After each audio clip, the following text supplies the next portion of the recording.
It's exciting to see so many people here. And I'm all fired up with my caffeine. Now, I mentioned in my intro a few of the companies you invested in that have both succeeded and a few that have failed.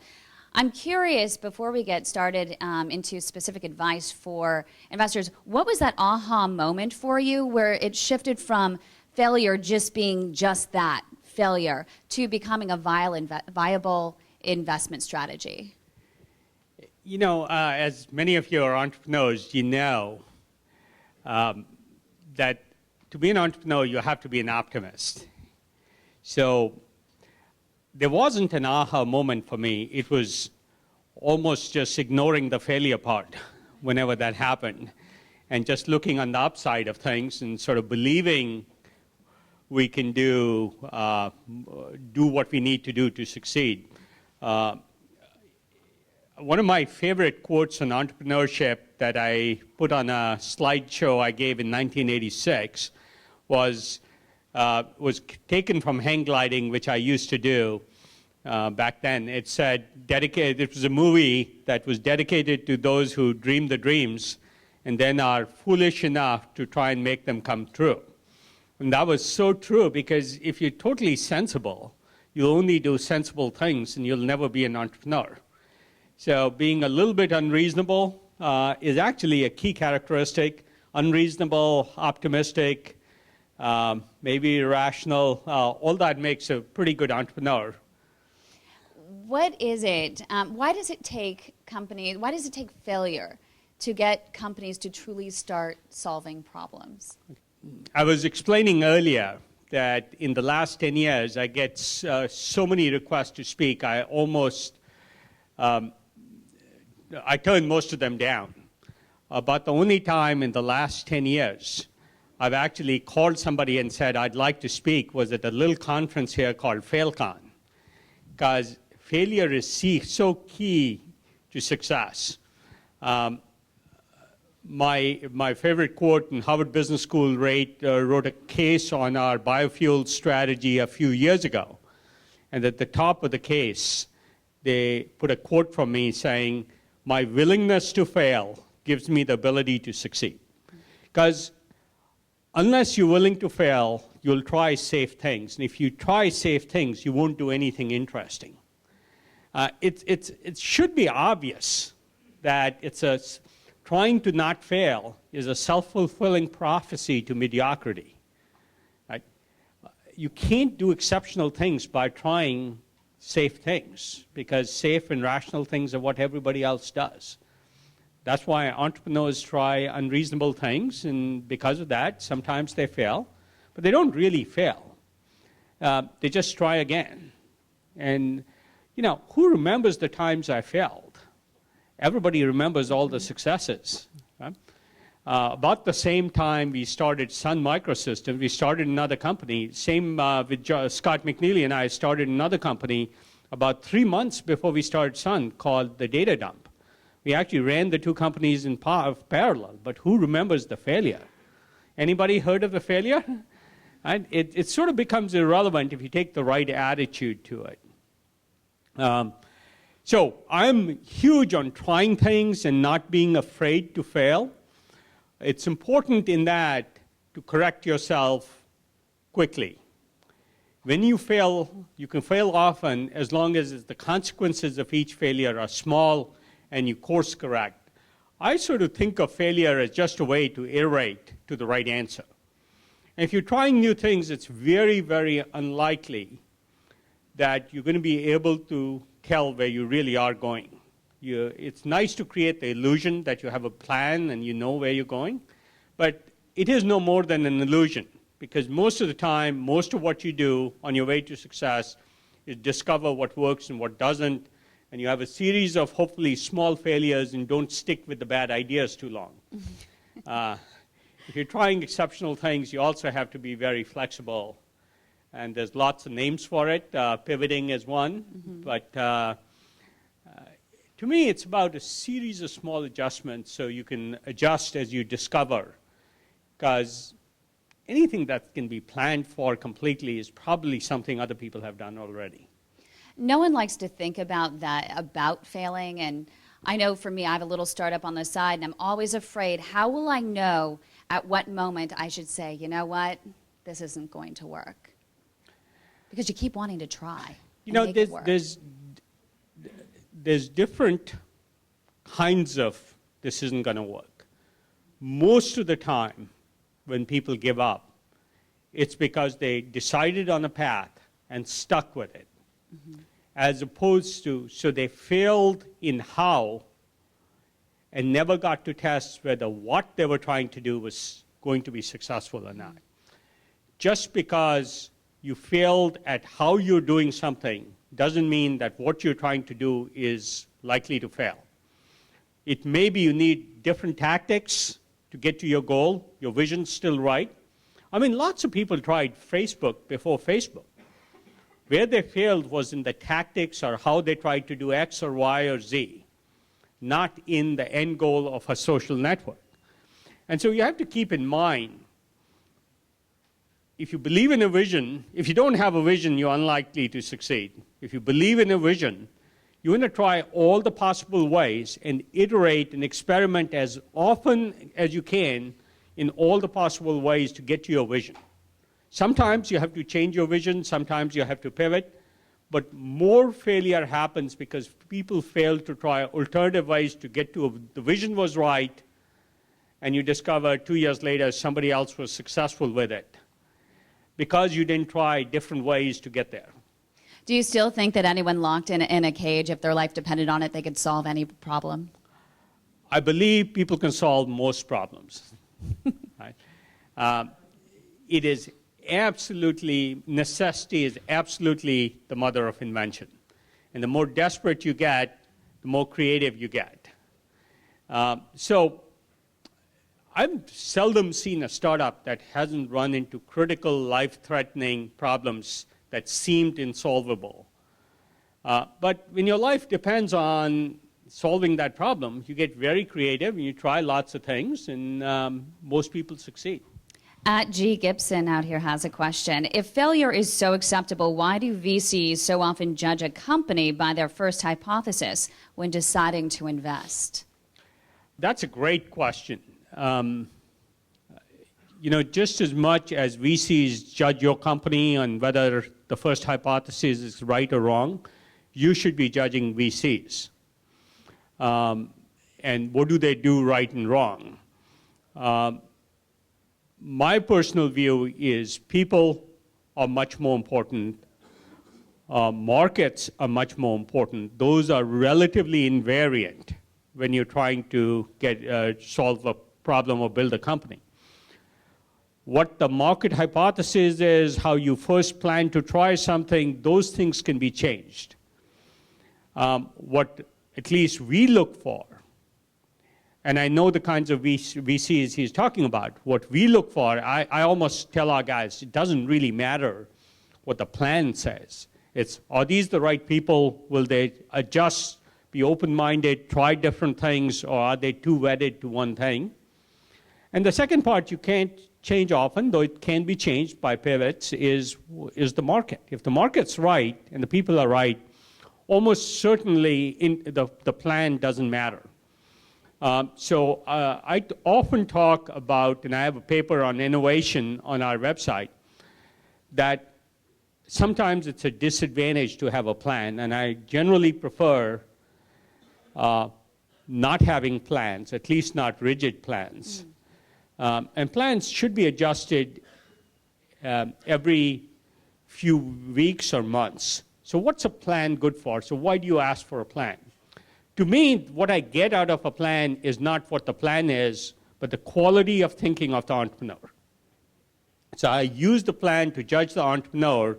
Don't count on it as the way they're going to get to their goal. Now, different VCs do different things. One of the things we never do, we've made maybe 100 investments.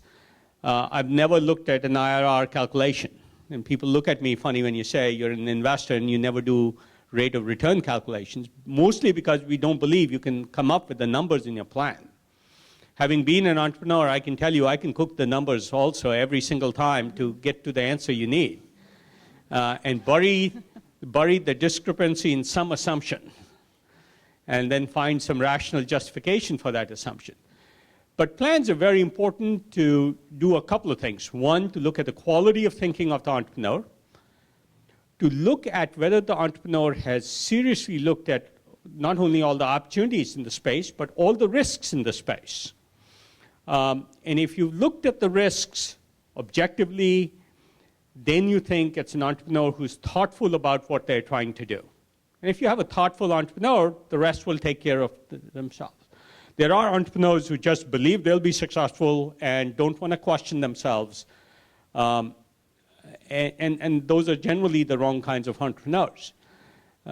We spend so much time working. So one of the things I've never done is call ourselves or myself a venture capitalist. Either when I was at Kleiner Perkins or now, I just say my role is venture assistance, and if you go to our website, that's all it talks about.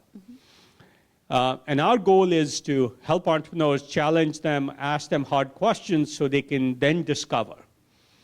I don't think traditional approaches to a company work in the venture business. People have these views of boards of directors. I hate board of directors meetings. I seldom go to any. If we can, we'll have startups that don't have a board meeting for a year or two.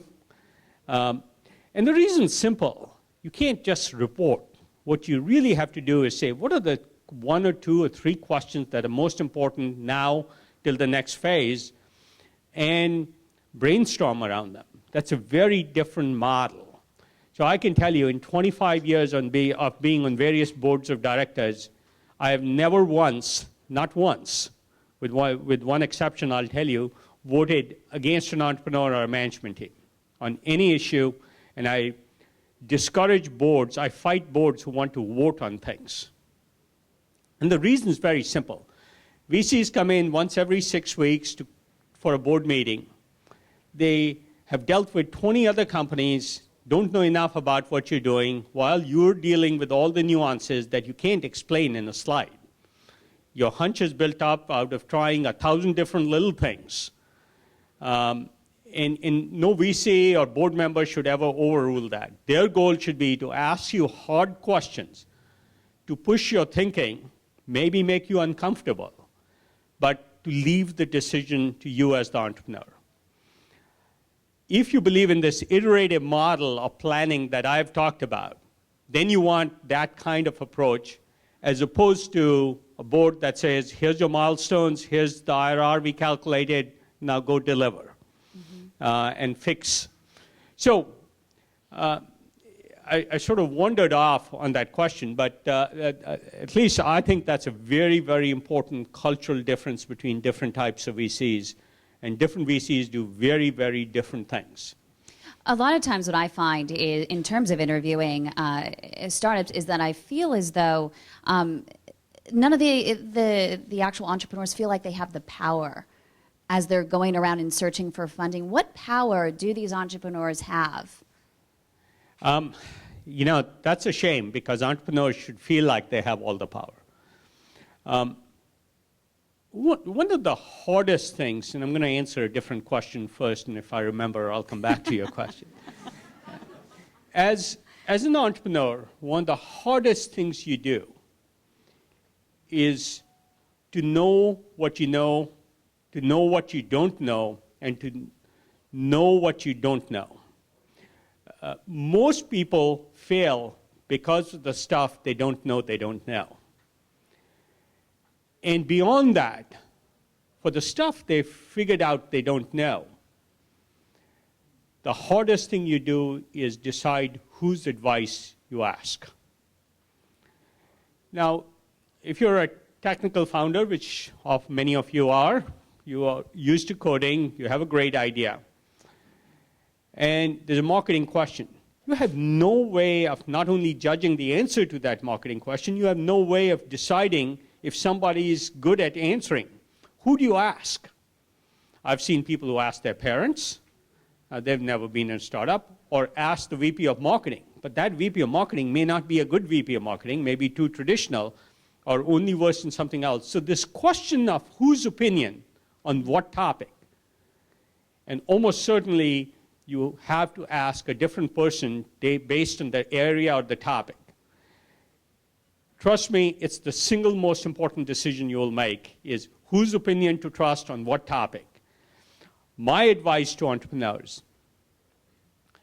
and the other hard part of this is the same problem I was talking about with boards. Anybody you talk to spends 5 minutes on it, gives you advice. And in forums like this, I get advice often, and I always shiver because I don't want somebody to change their strategy based on a 30-second answer from me on a question where I didn't understand their business. So when you ask me what I should do, I'm very, very cautious because I've had people come back to me 4 years later and said, I did this because this was the answer to your question. It scares the shit out of me because... No. So, you know, I always try and say, here's the things you should think about as opposed to guide them to an answer. But as an entrepreneur, it's important that you develop the skills of judging who to ask for what advice. What I often tell people is ask 2 or 3 people, get their answers, hopefully very different people, and then decide which of those pieces of advice. So choosing between 3 choices an entrepreneur knowing their business will do relatively well at, better than any expert in marketing or finance or whatever your area of question is. Am I being clear in this? This is sort of a fairly nuanced thing because the hunches of the entrepreneur are generally better than the hunches of the experts. But the experts have domain knowledge. If you try enough of them differently and ask them the same question, and you get slightly different answers, you're probably pretty good at picking between those. So that'd be my advice. I know I didn't quite answer that question. I think you did in a very indirect way. We have a couple questions from Gunshot Digital. Her first question is in regards to searching for VCs. Is money just money, or should you definitely go for the knowns versus the unknowns? That's another great question, an important question. I love the name Gunshot Digital. I strongly believe that what you get from VCs, good VCs, has nothing to do with money. I fundamentally asked the following test. If somebody gave me 20% of their company for free, didn't take a penny from me, and they didn't make more money, then I failed at my job in helping them build a bigger, better company. I'd sort of say, if after 3 or 4 years I haven't helped somebody build a company twice as big or 5 times as big as they would with just a source of money, then I've failed. And that's not in every case, because you can never do that. We make lots of mistakes. But probabilistically speaking, if I haven't extended the thinking, extended the range and boldness of the venture, then I haven't done my job. And so the source of money matters way more than things like valuation. I'll give you an example. I work with Jack Dorsey at Square. He had 5 offers, every major name on Sand Hill Road, every one. He took our offer, which was by far, far, far away, half the price of the highest valuation offer he had, half. And yet he chose to go with us. And I don't think it was the lowest, but it was definitely half of some of the leading VC firms. And I think he'd say today he didn't make a mistake. He did the right choice. Because I'm always pushing him on how to think differently about his business, how to think more broadly, how to characterize his risks sooner so he doesn't run into them, those kinds of things. So money, it's the source of money matters. If you aren't willing to work with a VC in a way where you're willing to give them equity for free, then they're probably just money. I have another question from Amit. By the way, it's sort of the single biggest source of frustration for me on my side. The number of times I see entrepreneurs who I feel like they could get so much great help, well, right? And they don't see it because they think they need is money. When, even hiring 2 or 3 other key people is such a big deal and can double the value of a company 5 years later because you hired the three awesome people. I spend so much of my time recruiting for our companies. And that actually is a great segue. Okay. I think you read my mind. Gunshot Digital, once again. What's your proven method in hiring talent for a startup?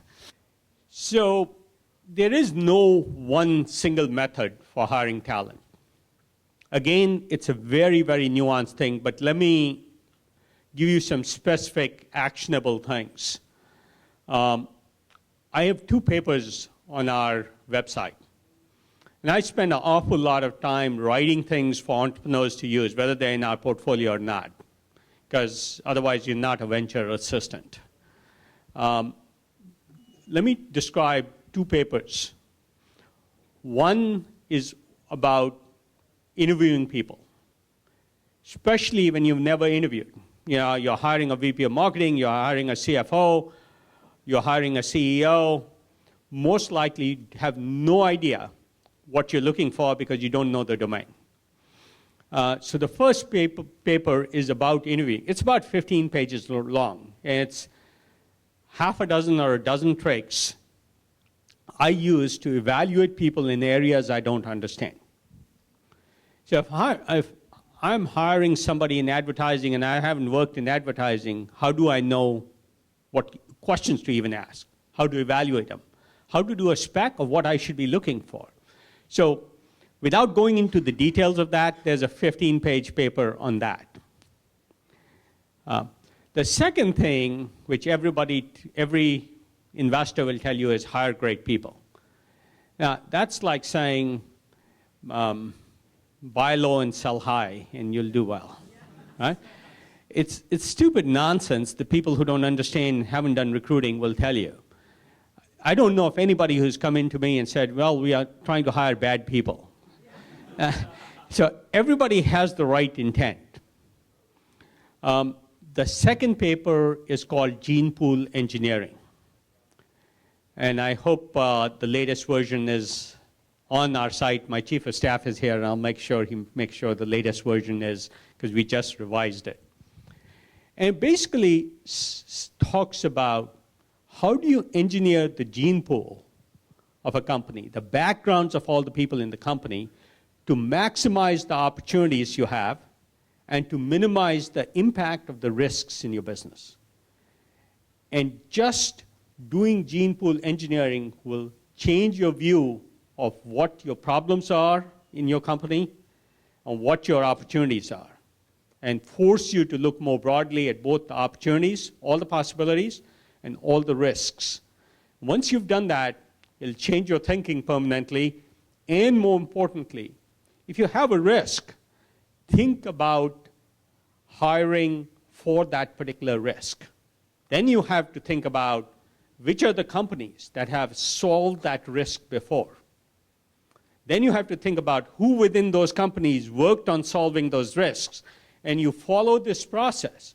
You end up with, my goal is for every single risk a company has, of its top 5 risks, they should identify 5 to 10 people who worked on those kinds of risks before and hire 1 or 2, hopefully from very different areas. And that way, you've engineered the gene pool both to avoid your risks and to maximize your opportunities.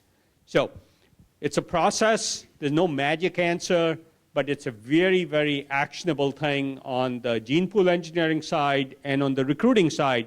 How do you ask a question? What questions do you ask? How do I judge a person? One little trick, I'll often interview somebody, ask them a question, and then interrupt them and ask something else. If they don't come back to the original answer, it tells me something about their attention span. Right?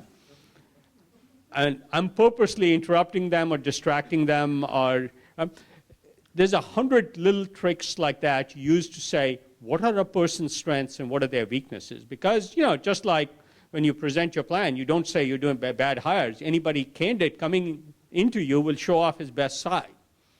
And so you have to find the truth behind what they're saying. And the interviewing paper is about specifically interview tricks, especially in the entrepreneurial startup context. Sorry, long answers to short questions. There was a lot of great stuff in there. And I think Rocketspace, you have the link. If you can put it out there right now with the hashtag, his gene pool paper, I know we have the link. That would be great. And then everyone can grab that. We have a question from the other FB. When would you invest in a company who is not a first mover in the space? When they have awesome people, one, and two, they are not counting on the first mover failing. Here's what's important. Generally, a lot of startups look the same till you get into the details. So if a follower has first awesome people, and two, they're not trying to replicate what somebody else has done, but approach the market in a different way with a different value proposition or a different user acquisition strategy or a different emotional appeal, something different, then it's entirely possible to do somebody who's sort of a fast follower. Mm-hmm. But just chasing somebody else with the exact same strategy doesn't work unless the leader has really bad people. And that's a dangerous thing to count on. But it does happen. You can out-execute. Amit Gupta, 777. How quickly after meeting an entrepreneur can you tell whether they have what it takes to succeed? Usually, to be honest, after 5 minutes. Oh, wow. Being honest about it, you develop a whole set of biases in the first minutes. Good biases and bad biases. And then you spend the rest of the time either confirming or denying those biases. And if you're doing good due diligence, if I've formed a bias and say, I don't buy this story, it's much harder for me to overcome my own sort of the priming of my brain. But we do spend the time. And sometimes if I really like the people, I'll say, here's my areas of concern, prove me wrong. And the entrepreneur responds well. That's great.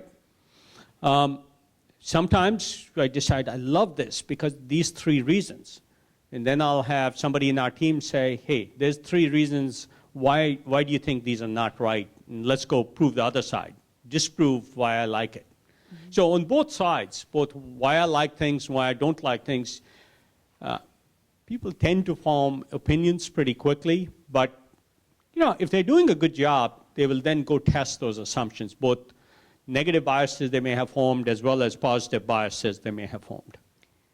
Tech bubble. Given how low cost it is to create a software startup these days, is early stage venture capital headed for irrelevance? I don't think so.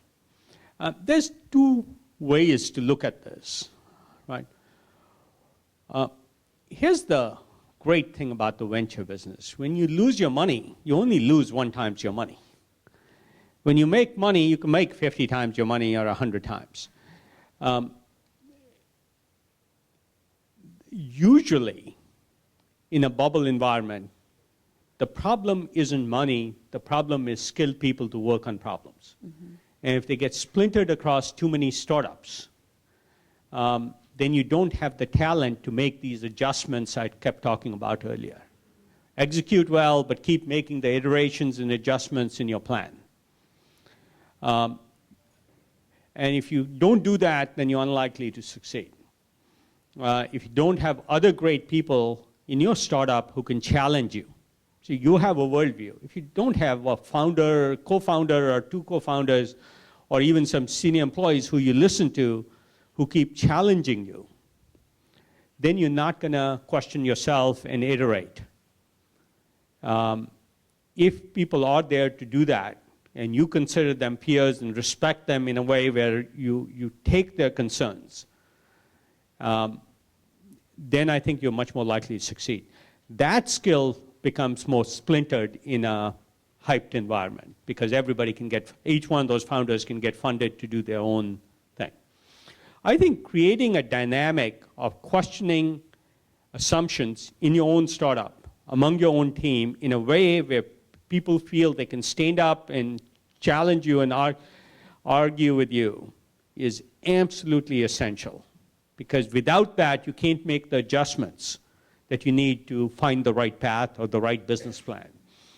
So, and then there's this issue of if there's some visible failures,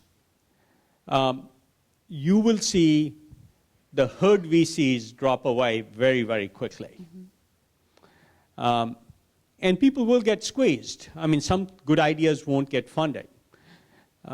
My personal view is the more experiments there are, the more good ideas come to light. If you can do fundamental analysis as opposed to follow other VCs, more startups is a good thing, and it lets us pick from a larger variety of things to fund. Mm-hmm.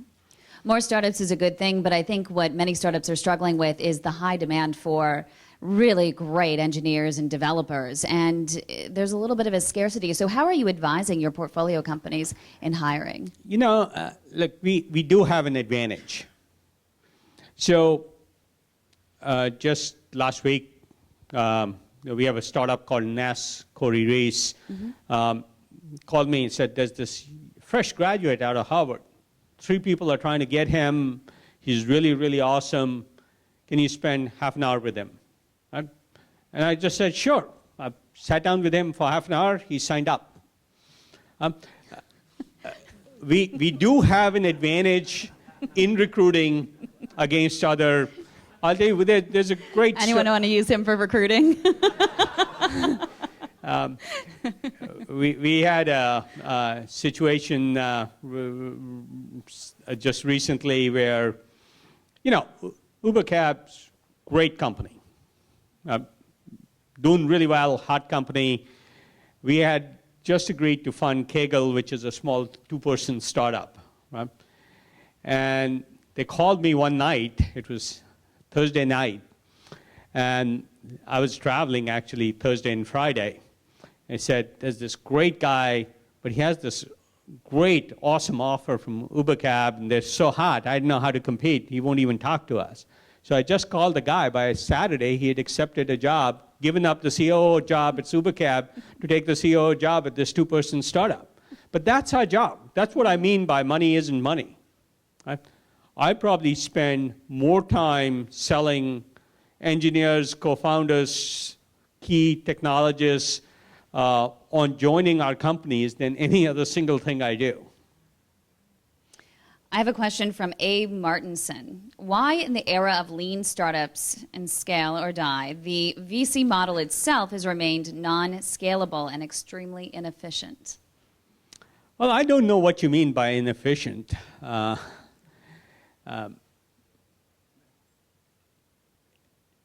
know, you'd have to sort of describe what you mean by the inefficiency. In the end, the VC business is not a replicable skill business. In some ways, if you ask me why I might do better than somebody else in the VC business, I'll give you one simple answer. I probably screwed up in more ways than most VCs in the Valley. Right?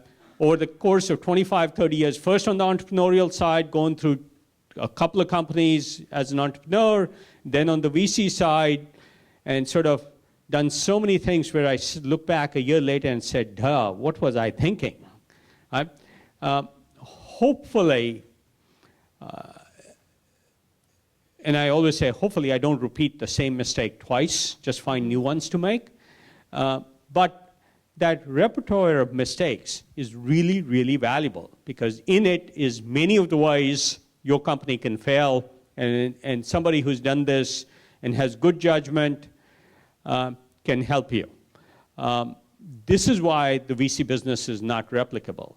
The other problem is that most of the people, as they screw up, get more conservative. And there's a few exceptions. You know, Peter Thiel, you look at like a guy like that, he doesn't care about the times he failed. He just looks like I'm talking about on the optimistic side. Most VCs don't want to do something they failed at before. When I would submit, sometimes it's the best area to work in again because you know all the mistakes you made. You made them once. You hopefully won't make them the second time. So I think the natural tendency, people as they get more experienced, they get more conservative, and they don't want to try new things. I got a lot of flack at the FailCon conference when I said people over the age of 45 basically die in thinking about new things. And what I mean by that is the following. Right? The older people get, the less experimental they get, and I think that's counterproductive to successful startups. And that's why it's not that older people can't do startups. I'm 57. I'm happy to say I keep looking for new things to do. And I mentioned Peter. Peter's the same way. But most VCs don't want to change what's worked for them and don't want to do things that have failed for them before, and I think that's a huge mistake. Even if Friendster failed doesn't mean Facebook will fail. I mean, that's an obvious example. And you have to keep an open mind and dig behind the surface of we failed to why did we fail and can we do things different. And the older you get, the less people want to do that. You were asking, the question really was, why is this not a scaling business? Because it's hard to find the people to do this right. To make lots of mistakes first, and then take advantage of those mistakes as opposed to use them to develop biases that force them into more conservative plans. In terms of Facebook, you mentioned Facebook, and I had a question that was asked of me before we started, and this person wanted me to ask the question. What do you think the impact of, or the outcome of Facebook's IPO will have on startups? More angel funding, higher house prices, higher rents. None of that is a surprise. But I think the good news is much more talent will free up also out of Facebook. That's true. And more people will be motivated. Yeah, the people you're really interested in, the people who say, hey, I can do the same thing Mark Zuckerberg did. Right? Those are the real gems. The people within Facebook who will take the risk, especially since they made enough money where at least they won't go hungry. You know? And then want to do something more impactful.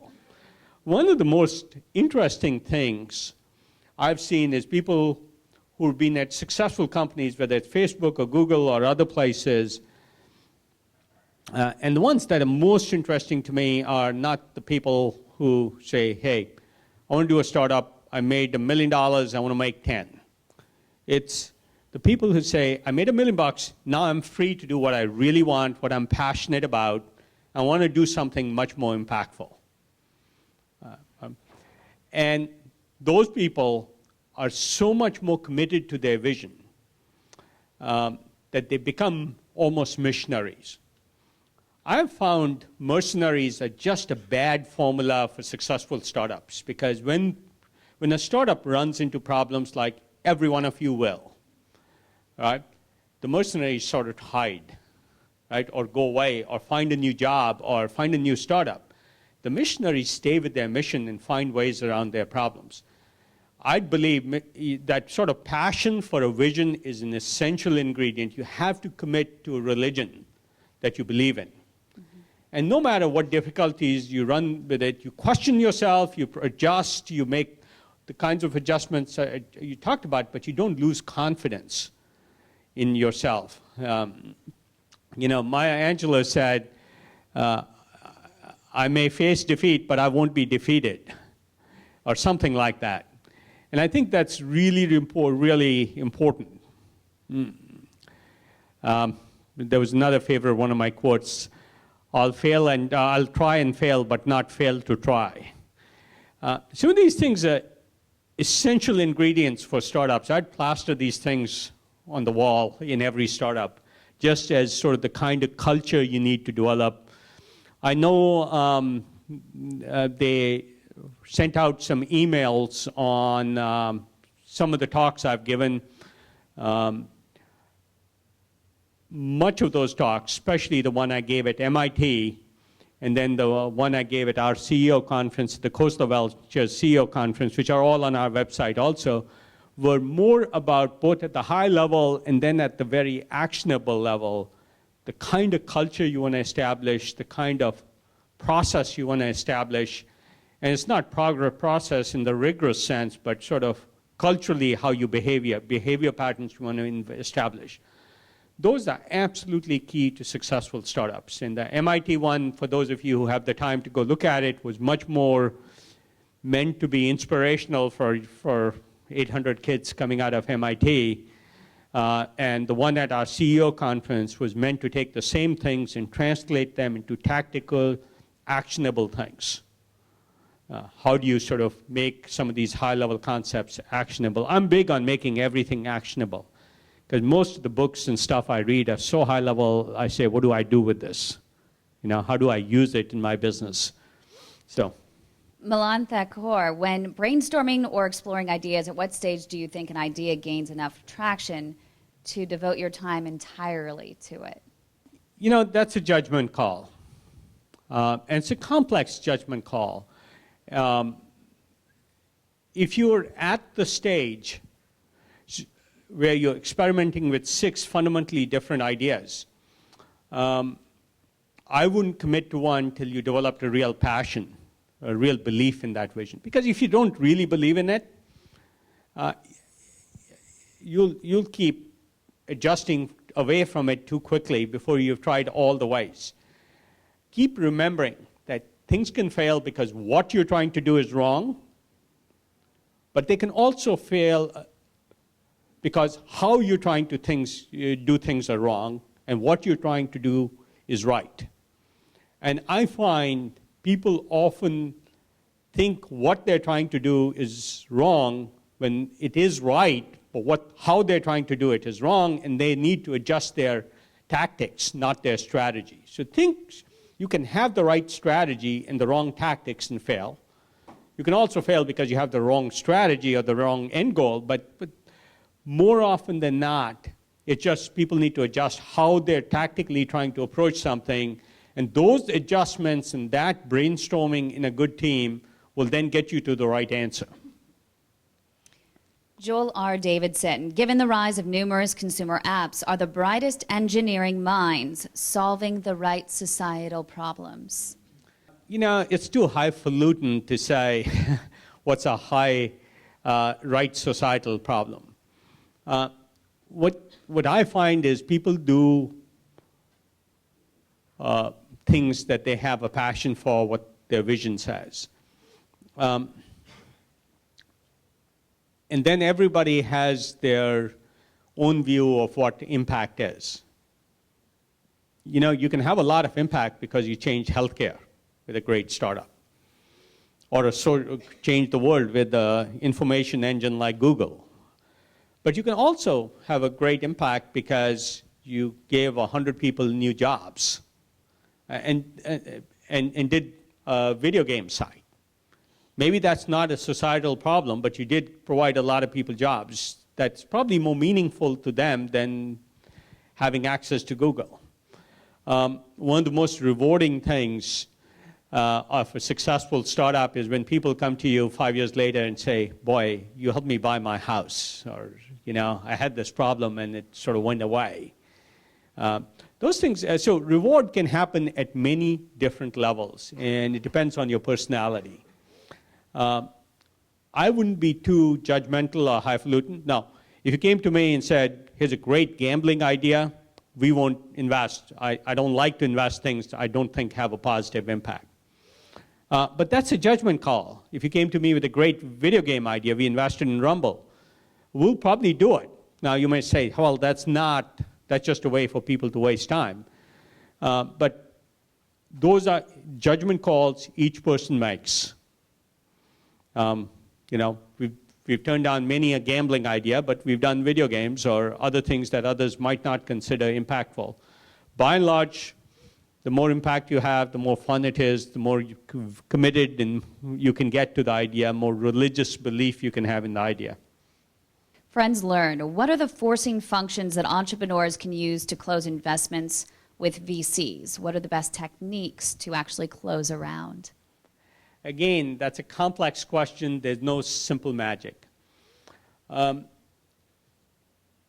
First, let me again refer you to a presentation on our website called, I think it's called, somebody will correct me, you'll find it for sure. I don't know if you'll find it under this name. It's called How to Pitch a VC. And it's really about how you make a presentation. One of the things, so let me give you a few examples. There's some tactical things on our website on how you make a presentation, what's too much content on a slide, what's too little, what kind of font to use, all those kinds of little details. And I spend a fair amount of time talking about these and how to make a more effective presentation because I tend to get very tactical in helping entrepreneurs. But let me give you some high-level things that I also talk about. Very often, people will tell me a full story. Here's the idea, here's the mission, here's the marketing, here's the finance, here's the... That's really not how VCs make decisions. So I tell entrepreneurs, if you're going to pitch a VC, figure out the 3-4 things they'll fall in love with. Almost every time you hear a presentation, you go out, talk to one of your partners and say, here's what was great about it. Here's what I liked. And you sort of have to say, if you answered the question, why should they invest? You're much better off than doing a normal business plan kind of thing you learn in business school. That's why I stay away from MBAs. I'm an MBA, so I can say that. I'm 57, so I can criticize people over 40. But it's not completeness in the sense of having a marketing section, those competitive section, all that. It's why should somebody invest? What's the 30-second elevator pitch, the 3 reasons they'll tell their partners? Focus on creating greed there. If you convince them those reasons would result in a big company, great. The other part of it, which entrepreneurs mostly miss, is the fact that if they don't address the reasons why investors might be afraid to invest, that somehow the investors will skip them. All that'll happen is they'll decide why they don't want to invest without discussing them with you because it's not on your slide deck. Because you tried to hide it, you won't get a chance to address it. So there's prototype presentations on our website that say, here's the reasons to invest, here's the risks in the business, here's how we are addressing the risks. So investors only have 2 emotions, greed and fear. Right? Fear of losing their money, greed in making a lot. And so if you sort of keep that and sort of address why your opportunity is great for their greed, and why the risks in your business can be addressed so you can address their fears, that's sort of the best overall thing I can tell you. If you don't address those, they'll make one of a couple of conclusions. One, that you're not realistic, you're naive, because you don't know what your risks are or what your problems are, and you didn't address them.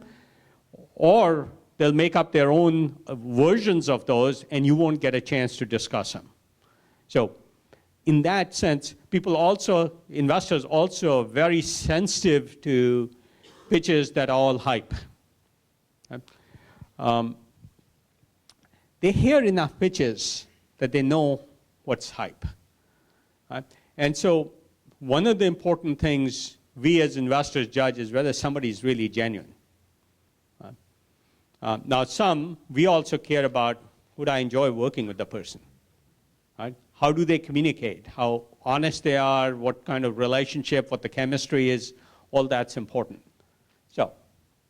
So you spend a lot of your time giving of yourself to others and giving other people advice. So N Black wants to know, who do you look to for advice and who actually keeps you in check? Well, so surprisingly, I spend an awful lot of time with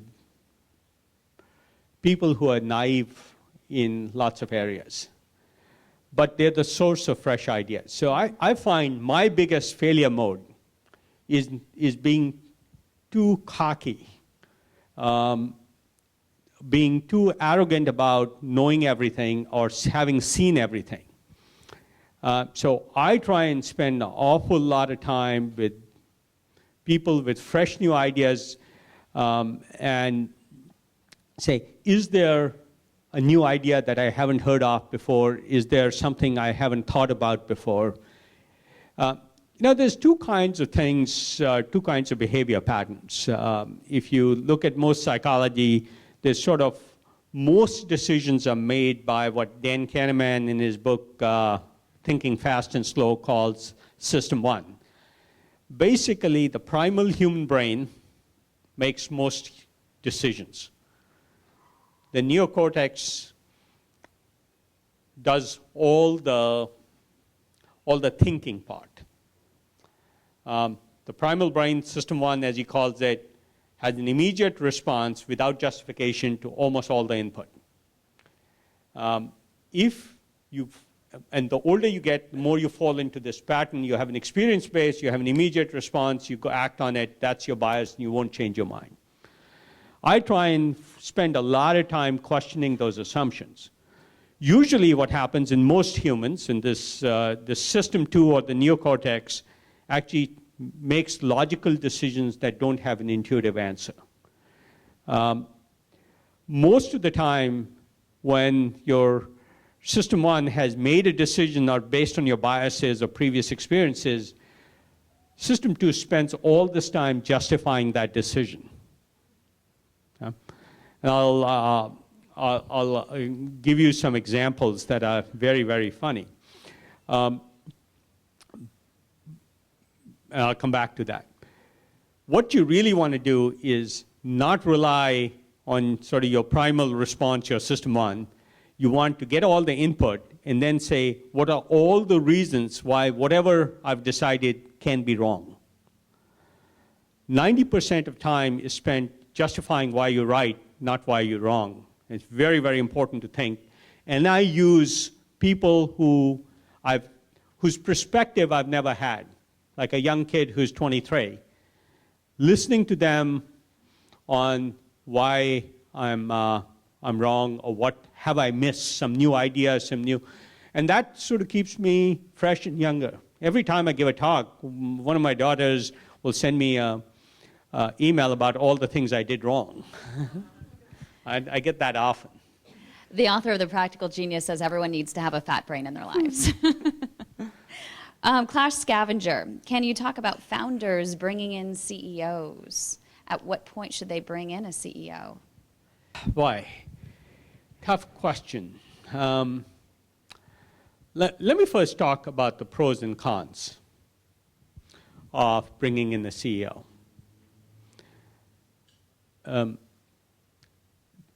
As a founder, you have a lot of vision about what you're trying to achieve. There's a lot of things you're missing about running a process. How do you run a company? How do you make people get the most out of people? What are the nuances in the market you're going into? What traditional behavior will you run into that you haven't yet thought about? Bringing all that expertise, and I talk about a lot of this in my gene pool engineering paper, is important to create this dynamic of challenging all your assumptions. There's also a separate paper I have on innovation that's also in my website. It's too long. It's about 30 pages long. I write a lot, mostly to try and be helpful to entrepreneurs. Sometimes I write for myself to clarify why I think a certain way, because I often do conflicting things. I'm not consistent with myself, and then I'll write them down and try and dig deeper of why was I inconsistent with my own self. And it's amazing how often I'm inconsistent with my own beliefs. I just try and catch them and then examine them deeper. And usually leads to some new insight. I'm pretty analytical about those things. But back to your question. If you can create this dynamic of all the different experiences you don't have and how to manage them well, that's a great thing. Now, do you need a CEO to do that? Sometimes you do and sometimes you don't, and mostly it depends on your personality. So I'll give you an example. 2-3 years ago, we invested in a company called Lookout. They do mobile security. They had all of 1,500 downloads, not 15 million or however many they have today, right? And the CEO was a young founder in his early 20s, and we talked about this, and I said, hey, pretty unlikely you'll grow based on what I've seen to be a CEO. I was telling my partners. And then over 18 months, he was so good at listening and bringing in expertise he didn't have and supplementing his team that I said it'd be a shame to get a CEO here.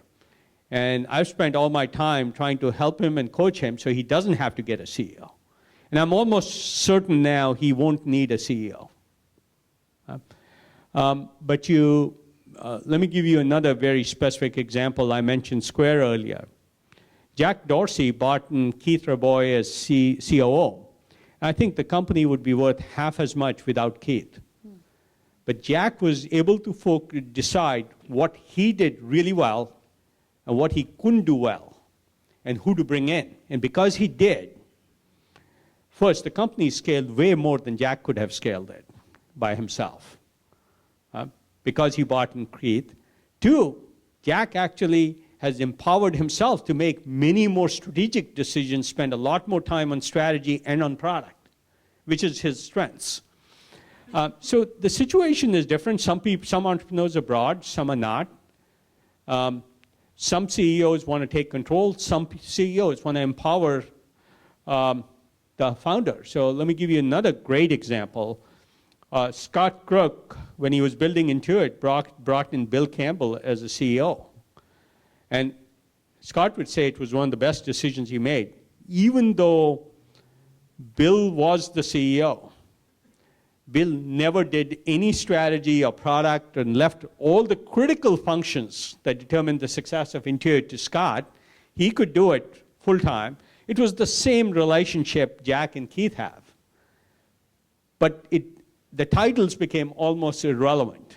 In the Intuit's case, the new guy had the CEO title, and Scott had the chairman title.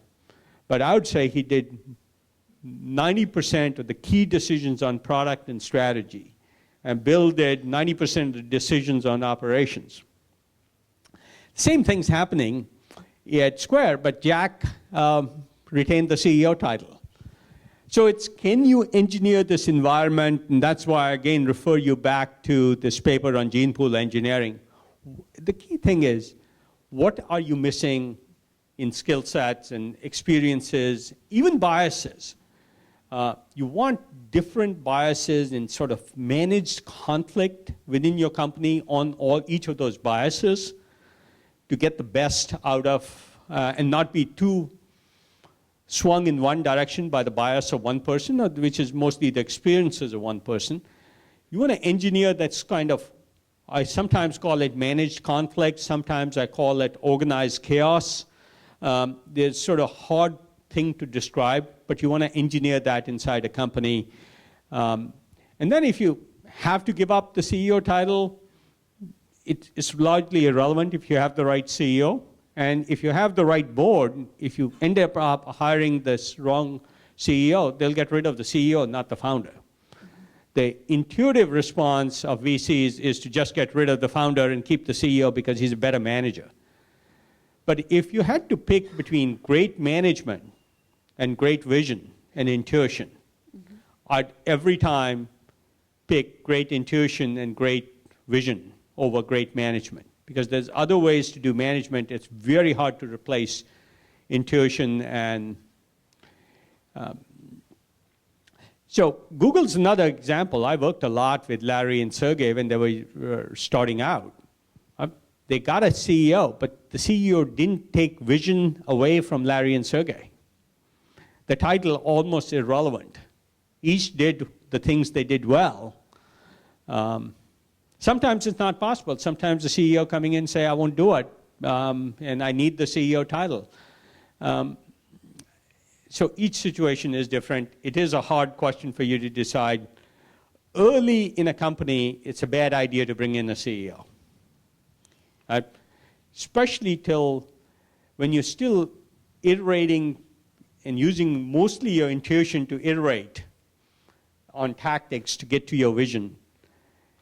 A good manager will mess up that process.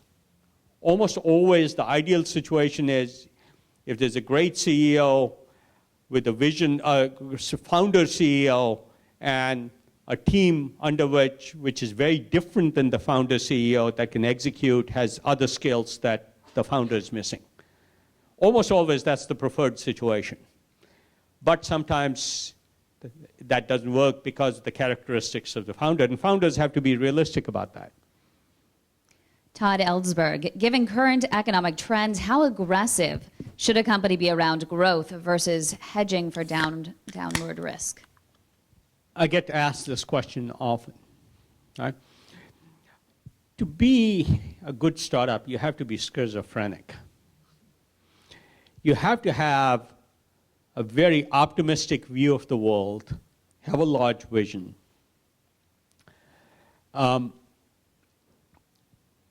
But you have to be paranoid, and I often recommend people read Andy Grove's book, which was written in the 80s, called Only the Paranoid Survive. Right? So you have to have paranoia, and you have to have sort of vision and optimism and things. And so that's why I say you really have to be schizophrenic. And a good founder is nuanced on when to be paranoid and when to be optimistic and believe in their vision and passion. And a good board will help. But let me get much more tactical. So I often ask people, what are all the things that could go wrong? And then what does your business plan or your financial plan look like then? And I ask, if you have to take advantage of your upside, what's the best plan to put in place? Press on the gas. And I sort of force companies I'm working with to go through that exercise at every critical juncture. Sometimes just monthly new business plans or financial plans, and both the upside plan and downside plan. And then I ask, how do you switch from plan A to plan B? If you're on this aggressive step on the gas plan, you have to have done it in a way where with 60 days notice, you can downscale to 70% less burn rate. So, for example, if you have to pay twice as much for something you need done, whether it's renting space month to month instead of on a 2-year lease, or hiring a contractor to do something, but it's much cheaper to hire an employee, you keep as much flexibility as possible and almost think of your mind oscillating between the upside plan and the downside plan, always keeping, when you're on the upside plan, the ability to ramp down in case things go wrong. I learned that lesson the hard way very early in Sun's history. Almost nobody thinks Sun ran into trouble. There was a time we were shipping these monitors. Those days, computers came with monitors. And we got a new supplier, started shipping them. Within sort of 2 or 3 weeks, we discovered that the average life of our monitors in the field was 30 to 60 days. I think we worked at least 20 hours a day for 2 months trying to find the problem. We couldn't. And we were sure we were going to go bankrupt. Right? And we did everything possible to ramp down every penny. And I think the earliest I left the office was 3 a.m. During that 90-day period, and I was always in by 8 a.m. It was just our life depended on solving this problem and extending our runway. So I do think one of the mistakes entrepreneurs make is when they build a plan, they believe it's going to happen. Always wondering what the worst case is absolutely critical. And sometimes people say I'm too aggressive, and sometimes people say it's too conservative because I'm trying to oscillate between these in my guidance to an entrepreneur I'm working with. And when to do each is absolutely critical. And there are no rules about it, it's judgment calls.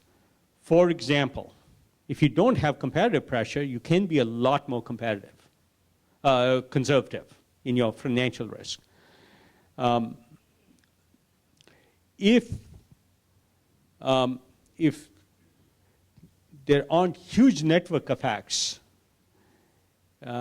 then somebody else catching up isn't going to make a difference.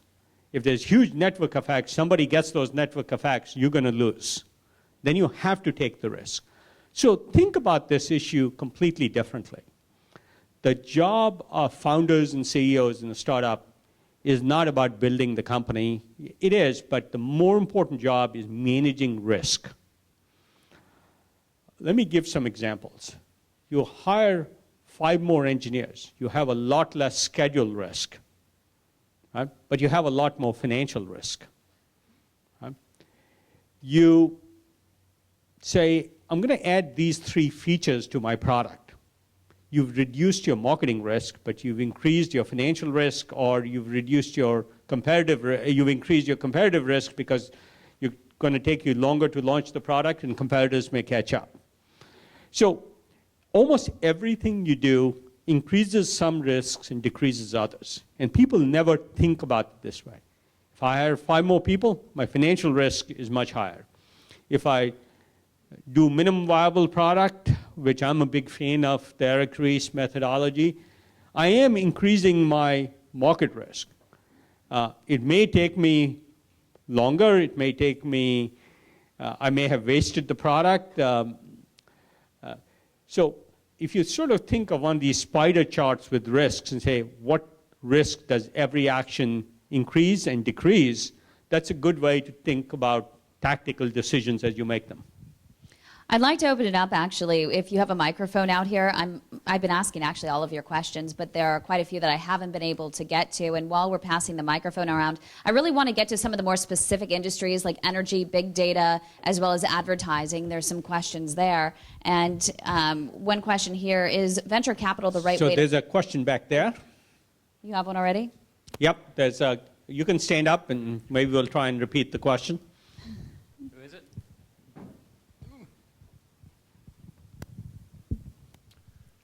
Hi, I'm interested in your perspective on the shale gas revolution, and there's interesting gas to liquids technology that I'm wondering if you have invested in any of that, or if you're interested in what your thoughts are generally on sort of the shale gas revolution and how it's going to relate to the energy industry. So I'll get to that answer in just a minute, and then one of the things I'm going to try and do is generalize most of the questions so people who aren't interested in shale gas still get something out of the answer. But one of my favorite things that I told you I'd come back to is this idea of experts. You'll get advice from a lot of experts. And Professor Tetlock at UC Berkeley did a big study, 20-year study. He took 250 of the best experts he could find in the press, most credible expert, followed them for 20 years across 80,000 forecasts. Now, these are guys like Henry Kissinger's view of China or the Mideast. I mean, I'm talking about premium experts across 20 years, 80,000 forecasts. The rough accuracy of these premium experts was about the same as dart-throwing monkeys. And so I think disrespect for expert opinion is an important part of being an entrepreneur. Right? Irreverence, and it's in my MIT slides, is an essential characteristic. If anybody believes something, I always want to be a troll and prove I'm wrong. Right? And that's good attitude to have a real questioning attitude and not believe anything you hear. Take all the input, examine why they believe those things, what part of it is right or wrong. Being analytical about it is very, very good. You don't want to reject it out of hand. But believing it out of hand is more dangerous than rejecting it out of hand. Right? So bias yourself to assuming anybody who's an expert is probably wrong. Why it relates to shale gas is the following. About 5 years ago, the energy world, nothing changes over 30 years. That's what every expert tells you. I just gave the keynote at a Navy planning session where they were planning the Navy in 2040. And I asked them how the Navy's mission has changed since 2005, and it was completely different. Because China's role is different, the hot spots are different, the Mideast has changed. There were so many tactical things that had changed. They said, well, it's completely different. And I said, why are you trying to plan 2040? Is the rest of the world going to stay the same? This was my keynote talk to the 150 most senior admirals in the Navy. Energy is the same way. 5 years ago, this hottest investment area in natural gas in this country was building LNG terminals so we could import natural gas. And then there was a breakthrough in two technologies, one called fracking, one called horizontal drilling. Fracking's been around for a while, but that combined with something called horizontal drilling, where instead of drilling down, you drill sideways, they discovered they can extract gas from shale. A couple of popular shale sites, Pennsylvania, Marcellus Shale, a couple in New York, other places. Suddenly, each LNG terminal was about $5 billion.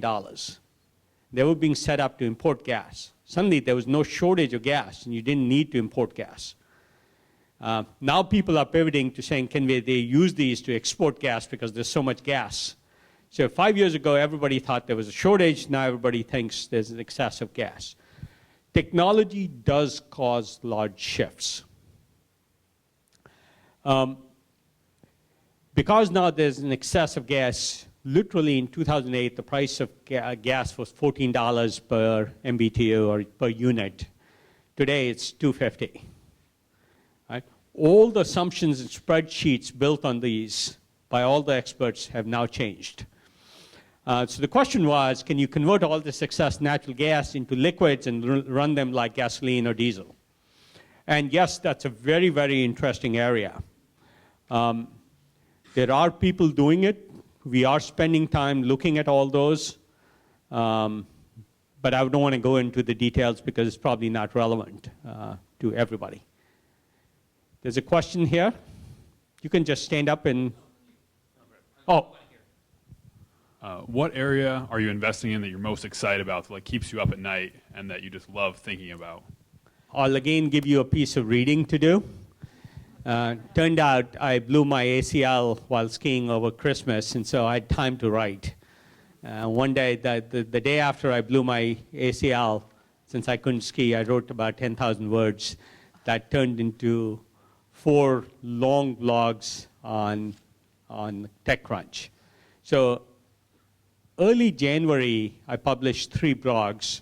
Part 1 was called The Surprising Path of Artificial Intelligence, and it was about machine learning in general and data analytics. Part 2 was called Do We Need Doctors? I'm convinced everything about medicine will change. 10 years ago, if you said to anybody, the internet will replace telecommunications, those voice calls, and something called ATM technologies, everybody would have said never. And if you went to a place like India and said mobile phones will be relevant, people would say, you're crazy. That was only 10 years ago. Today, they're adding 20 million new subscribers a month. Right? So every few months, they create a new Verizon. So healthcare will be upended, almost certainly not driven by the health system, but driven by consumer health. So the second one was, will we need doctors? I think 80% of what doctors do will go away, and 80% of doctors will go away. And frankly, who wants that? A computer will do much better than your average doctor in most things. Not everything, but in most things. And whenever I give talks like this, I get misquoted, so I have to be fairly precise. I don't want the average doctor. I want the best doctor. And I want to give him the tools to replicate himself 20 times over. Right? And that's what will happen. They will be leveraged in ways that gives me and everybody who can't afford the best doctor or is not in the right location, is in Jackson, Mississippi, can still get the best doctor for whatever their specific problem is. That's a very interesting area. I suspect, just like everybody has a blood pressure meter at home, they'll have an EKG machine at home. We just signed a term sheet this week to do that. A machine that would cost a few tens of dollars would give you a medical grade EKG in your home as often as you want. And if you don't have a doctor to look at your EKG, the software will tell you or help your doctor look at it and tell him when they need to pay attention. Then I wrote a blog. My third one was called, Do We Need Teachers? Because I actually think we'll get rid of, most teachers are bad teachers. Because they're there for a paycheck, not because they have a passion for teaching. People get upset at me when I say that. But the fact is, 20%, 30% of the teachers are really passionate about what they do. They love their job, they love teaching, they love kids. Those are the teachers you want to leverage. The people who just are bad teachers should just go away. They're there for a paycheck, they do the minimum, and when they have to choose between helping a student or watching a movie or going to the beach, guess what choice they make, right? And so I do think teaching will change and education will change at all levels. The fourth blog I wrote included those two areas, but actually is probably the thing I'd refer it to. It was sometime in mid-February, called The Dozen Unhyped Areas in Internet and Mobile. Big data was part of it. But there were some surprising things people don't talk about. Obviously I defined education as a category and consumer-driven health as a category, but nobody talks about emotion as a category. Huh? So if you look at something like food spotting, it's all about emotion. I was looking at a startup yesterday and I said, your startup is all about emotion. It has nothing to do with the utility of what you're trying to do. Zynga is about emotion. It's manipulating your emotions. There's nothing else involved. So emotion is a category that's heavily underutilized. Pinterest is an emotional product. It's principally an emotion product. Go read that blog. It'll tell you the dozen areas I think, and I suspect I've missed more than I included because I always miss lots of things. Actually, sorry, I had the mic. Ajay here. Question about emerging markets. There's a lot of wealthy people now who have money, and the markets are not sophisticated enough to drive that market to a VC fund or an angel fund. Like, for example, I'm having a difficult time right now, like convincing my dad, who has a lot of money, to invest in a VC fund or an angel fund in India. And I'm wondering, are VCs doing anything about educating people in emerging markets to drive their money from gold and bank account to actually invest in funds that will actually will fund ideas and create more jobs? Because, I mean, I don't think even talking about Europe, Merkel and Sarkozy can argue all they want on fiscal and financial policy, but at the end of the day, it's really startups and that will create jobs and innovation that will create jobs. So I'm just wondering your perspective on Yeah. So I don't think traditional education works. You know, what really works is creating role models. So if there's a couple of, first, I do think emerging markets are ignored in the startup world a lot. But once there's one or two big successes, everybody will start investing in VC firms. So the key in any of these things is to create a role model. Nobody thought social was important, and then Facebook created role model, and suddenly social is the fashion. Microblogging, both Tumblr and Pinterest created sort of this idea of a different kind of blogging. And Twitter created their version of microblogging. I think role models is the way things change.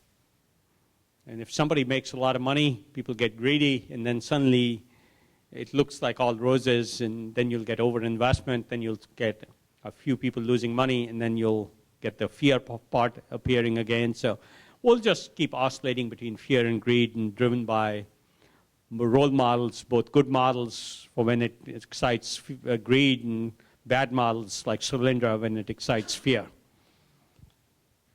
Yes? I'm curious about your perspective on energy poverty and how there's nearly 1.5 billion people in this world who don't have access to electricity. And so this is a huge global problem that really hasn't scaled in terms of finding a solution. What's your perspective on finding a solution that might be more scalable in bringing these people energy? Again, let me give you a quick answer. I'm generally pretty positive and optimistic about finding solutions to those problems. If you can move a problem from the domain of big, large companies that want to maintain the status quo into the entrepreneurial world, and you can guess I'm a fan of the entrepreneurial world, you'll solve the problem. Almost no problem, almost, not 100%, but probably 99% of the problems are solvable if you get entrepreneurial talent working on it with their own ideas. I call it the power of ideas fueled by entrepreneurial energy. There are a couple of details. So one of the things you have to do is get a lot of experimentation going. Lots of experimentation gets going if you have a few role models of where people made money, and then everybody gets greedy and they'll fund every new experiment, just like there are a lot of Facebook-like experiments today. So you have to create this environment of role models that incite some greed, so people will fund lots of ideas at the entrepreneurial level. Almost certainly no large company will solve any of those problems ever. Whether it's healthcare, whether it's education, whether it's energy. All of them will be solved by driving entrepreneurial energy, a lot of experimentation, and frankly, tolerance for failures, because failures come from experimentation. That's the nature of experimentation.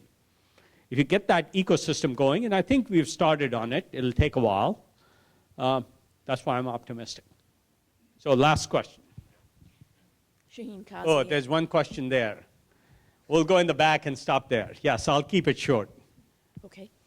Thanks, Shaheen Kazi. And my question is, right now the pendulum has kind of swung towards a centralized intelligence with cloud computing and with big data. And at the same time, we're seeing some new technologies on the horizon like AI and machine learning sensors that really are paving the way for distribution across everything. So my question is, are we going to kind of see a pendulum swing again, or are we moving towards some kind of balance in the network? I think that's a false dichotomy. You have lots of sensors, lots of distributed data, a click on your mobile phone app, all of that leveraging cloud services to do machine intelligence, learning systems, big data analytics. All those are really exciting areas. I wouldn't classify them as either distributed or centralized. They're just good intelligence systems. So why don't we go to the last question in the back there? Okay, yeah. Just, which was the problem with these monitors at Sun Microsystems, which almost brought down the company? I'm sorry, I didn't hear the question. Yes. If you can hold the Okay. mic closer to. Okay, which was the problem with these monitors? You know, at Sun Microsystems, which almost brought down the company, where you worked 20 hours a day for 3 months. We had sourced monitors from Philips, and they made an engineering change to their production line, which was not supposed to change anything, but Murphy's Law always works. Thank you all for coming. I hope this was useful.